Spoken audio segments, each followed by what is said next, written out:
ದಾರಿ ತೋರಿಸುವಂಥವರು ಪರಮಾತ್ಮ ಒಬ್ಬನೇ ಹೊರತು ಶಾಸ್ತ್ರಕಾರರು ಏನೇನೋ ಹೇಳಿದರು, ಧರ್ಮ ಗ್ರಂಥಗಳನ್ನು ಬರೆದವರು ಏನೇನೋ ಹೇಳಿದರು, ಆಯಾ ಧರ್ಮದಲ್ಲೂ ಬೇರೆ ಬೇರೆನೂ ಏನೇನೋ ಹೇಳಿದರು.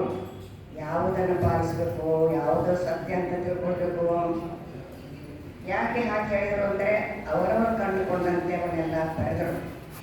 ಆದರೆ ಸತ್ಯ ಯಾವುದು, ಮನಸ್ಸು ಯಾವುದು ನೋಡ್ತದೆ ಅದು ನಮಗೆ ಬಿಟ್ಟಿತ್ತು. ಅದಕ್ಕಾಗಿ ಇವತ್ತೇ ನೀವೆಲ್ಲ ಇದು ಸೇರಿರಲ್ಲ ಗುರು ಪೂರ್ಣಿಮಾ ಅಂತ. ಪ್ರತಿಯೊಬ್ಬರು ಗುರುವಿನ ಸ್ಥಾನದಲ್ಲಿ ಇದ್ದೀರಿ, ಪ್ರತಿಯೊಬ್ಬರು ಬೇರೆ ಒಳ್ಳೆಯ ದಾರಿಯಲ್ಲಿ ತೋರಿಸ್ತೀರಿ. ಅದಕ್ಕಾಗಿ ಇವತ್ತಿನ ದಿನ ತಮ್ಮೆಲ್ಲರಿಗೂ ಒಳ್ಳೆಯ ಮನಸ್ಸಿನಿಂದ ಶಕ್ತಿ ಸ್ವರೂಪರಾಗಿ ನಿಮ್ಮೆಲ್ಲರಲ್ಲೂ ಸರ್ವಶಕ್ತಿಮಾನ್ ತಂದೆ ಆ ಶಕ್ತಿಯನ್ನು ತುಂಬಲಿ ಅಂತ ನಾನು ಹೇಳಿ ಹೆಚ್ಚಿನ ಸಮಯ ತೆಗೆದುಕೊಳ್ಳದೆ ಇಲ್ಲಿ ನಾನು ಮಾತನಾಡ್ತಾ ಇದ್ದೇನೆ.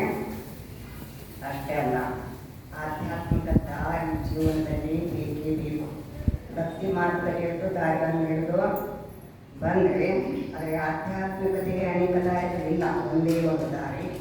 ಇದಕ್ಕೆ ದಾರಿ ತೋರಿಸೋರು ಯಾರು? ಪರಮ ಪಿತಾ ಪರಮಾತ್ಮ ಅಂತ. ತಾಯಿಗೆ ಎಷ್ಟು ಸ್ಥಾನ ಇದೆಯೋ ಅವನು ನಿರಾಕಾರ, ಶರೀರಹಿತ, ಅಜನ್ಮ ಅಂತಿರುತ್ತೆ. ಆದರೆ ಕಣ್ಣಿಗೆ ಕಾಣದೇ ಇರುವ ಶಿವ ಪರಮಾತ್ಮನಿಗೆ ತಂದೆಯು ನೀನೇ ತಾಯಿಯು ನೀನೇ ಅಂತ ಹೇಳ್ತೇವೆ. ಶರೀರವಿಲ್ಲ, ತಂದೆಯು ನೀನೇ ತಾಯಿಯು ನೀನೇ, ಬಂದು ಕೊಡದ ಎಲ್ಲವೂ ನೀನೇ ಅಪ್ಪ ಹೇಳ್ತೀರಲ್ಲ. ಅವನಿಗಿಂತ ದೊಡ್ಡವರು ಯಾರು ಹೇಳ್ತಿರತ್ತೆ ಇಲ್ಲ. ಅವ ಕಣ್ಣಿಗೆ ಕಾಣದೇ ಇದ್ದವ್ರು ಯಾರು ಸ್ವಚ್ಛ ಮನಸ್ಸಿನಿಂದ ಅವನನ್ನು ನೆನಪು ಮಾಡ್ತೀವಿ, ಇದರಲ್ಲಿ ಸಿರಿತನ ಬರ್ತನ ಕಷ್ಟನೇ ಇಲ್ಲ. ಅಂಥವರಿಗೆ ಭಗವಂತ ಧಾರಾಳವಾಗಿ ಜೀವನದಲ್ಲಿ ಸುಖ ಶಾಂತಿಯನ್ನು ಕೊಡ್ತಾನೆ. ಇದೊಂದು ನೆಪ. ಅನೇಕ ವರ್ಷದಲ್ಲಿ 12 ಹುಣ್ಣಿಮೆಗಳು ಅಂತ ಬರ್ತವೆ. ಇದೇ ಹುಣ್ಣಿಮೆನೇ ಯಾಕೆ ಗುರು ಪೂರ್ಣಿಮಾ ಅಂತ ಮಾಡ್ಕೊಳ್ಬೇಕು. ಒಂದೊಂದು ಹುಣ್ಣಿಮೆಗೂ ಒಂದೊಂದು ರೀತಿಯ ಅರ್ಥ ಹಿರಿಯರು ಮಾಡಿದರು, ಅದು ಆ ರೀತಿ ಸಾಕ್ತಾ ಬಂತು. ಅದಕ್ಕೆ ನಮ್ಮ ಜೀವನದಲ್ಲಿ ಪ್ರತಿ ದಿನವೂ ಪ್ರತಿ ಗಳಿಗೆಯೂ ಏನಾಗಿರಬೇಕು?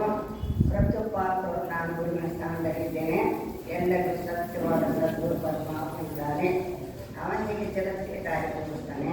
ಶರೀರ ಇಲ್ಲ, ನಮಗೆ ಶರೀರ ಇದೆ, ಅನೇಕರಿಗೆ ದಾರಿ ತೋರಿಸುವಂಥ ಕಾರ್ಯ ನಾನು ಮಾಡಬೇಕಾಗಿದೆ ಅಂತ ತಿಳ್ಕೊಂಡು ಒಳ್ಳೆಯ ದಾರಿ ತೋರಿಸುವ, ಒಳ್ಳೆಯ ಕಾರ್ಯ ಮಾಡುವ, ಅದರಿಂದ ಒಳ್ಳೆಯ ರೀತಿಯ ಆಶೀರ್ವಾದ ಪಡೆಯುವಂಥ ಕಾರ್ಯವನ್ನು ನಾವು ಮಾಡಬೇಕಾಗಿದೆ. ಇವತ್ತಿನ ದಿನ ಇಷ್ಟೊಂದು ಮಹಾನಾತ್ಮರು ವೇದಿಕೆ ಮೇಲೆ ಕೊಟ್ಟಿದ್ದಾರೆ. ಅವರೆಲ್ಲರಿಗೂ ಇವತ್ತಿನ ದಿನ ಶುಭಾಶಯಗಳನ್ನು ಕೋರ್ತಾ, ಅಷ್ಟೇ ಅಲ್ಲ, ಎಷ್ಟು ಇವನ್ನ ಆಧ್ಯಾತ್ಮಿಕ ದಾರಿಯನ್ನು ಕೊಟ್ಟಿರೋ ಅಷ್ಟು ಮನಸ್ಸು ಶರೀರ ಎರಡೂ ಆರೋಗ್ಯವಾಗಿರ್ತವೆ. ಅದಕ್ಕೆ ನನಗೆ ಈಗ 84 ವರ್ಷ ಆದರೂ ಆರೋಗ್ಯವಾಗಿದ್ದೀನಿ. ಯಾವುದೇ ಈಗಿನ ಕಾಲದಲ್ಲಿ ಶುಗರ್ ಯಾವುದು ಇಲ್ಲ. ಅದಕ್ಕೆ ಆ ಶಕ್ತಿ ಯಾವುದು, ಇಷ್ಟ ಆಯುಷ್ಯ ದೀರ್ಘಾಯುಷ್ಯ ಇರಲಿಕ್ಕೆ ಅಂತಂದರೆ ಭಗವಂತನ ಮೇಲಿನ ನಂಬಿಕೆ, ಅವನ ತೋರಿಸಿದ ದಾರಿಯಲ್ಲಿ ಅನೇಕರಿಗೆ ದಾರಿ ತೋರಿಸ್ತಾ ಅವರ ಜೀವನವು ಆ ರೀತಿ ಆಗುವಂಥ ಮಾಡೋ ಕಾರ್ಯ ಸೇವೆ ಪರಮಾತ್ಮ ಕೊಟ್ಟಿದ್ದರಿಂದ ಆ ದಾರಿಯಲ್ಲಿ ನಾನು ನಡೀತಾ ಇದ್ದೇನೆ. ಇದಕ್ಕಾಗಿ ಮನೆ ಮಾರು ಪರಿವಾರ ಎಲ್ಲ ಬಿಟ್ಟು ಬರಬೇಕಾದ್ರೆ ಅದು ಪ್ರಶ್ನೆ ಇಲ್ಲ. ಎಲ್ಲವನ್ನು ಬಿಡಿಸಿ ನಿಮ್ಮನ್ನೆಲ್ಲ ಕಟ್ಕೊಂಡು ಹೀಗೆ ಇರೋದು ಏನು ಮಾಡೋಣ? ನಿಮಗೆಲ್ಲ ಕಟ್ಕೊಂಡು ಅದಕ್ಕೆ ಪ್ರತಿದಿನ ಅರ್ಧ ತಾಸು 1 ತಾಸನ್ನು ಬಂದು ಈ ಜ್ಞಾನ ಕೇಳುವುದರಿಂದ ನಿಮ್ಮ ಮನೆಯಲ್ಲಿರುವ ಪರಿವಾರನೂ ಆರಾಮಾಗಿರ್ತಾರೆ, ಮನೆಯೂ ಶಾಂತಿಯವನ ಆಗ್ತದೆ. ಅದಕ್ಕಾಗಿ ಆ ರೀತಿ ನೀವಂತಿದ್ದು ಎಲ್ಲ ಹೋಗ್ತೀರಿ. ನಿಮ್ಮಿಂದ ನೀವೇ ಗುರುಗಳಾಗಿ ಅನೇಕರಿಗೆ ದಾರಿ ತೋರಿಸುವಂಥವರಿದ್ದೀರಿ.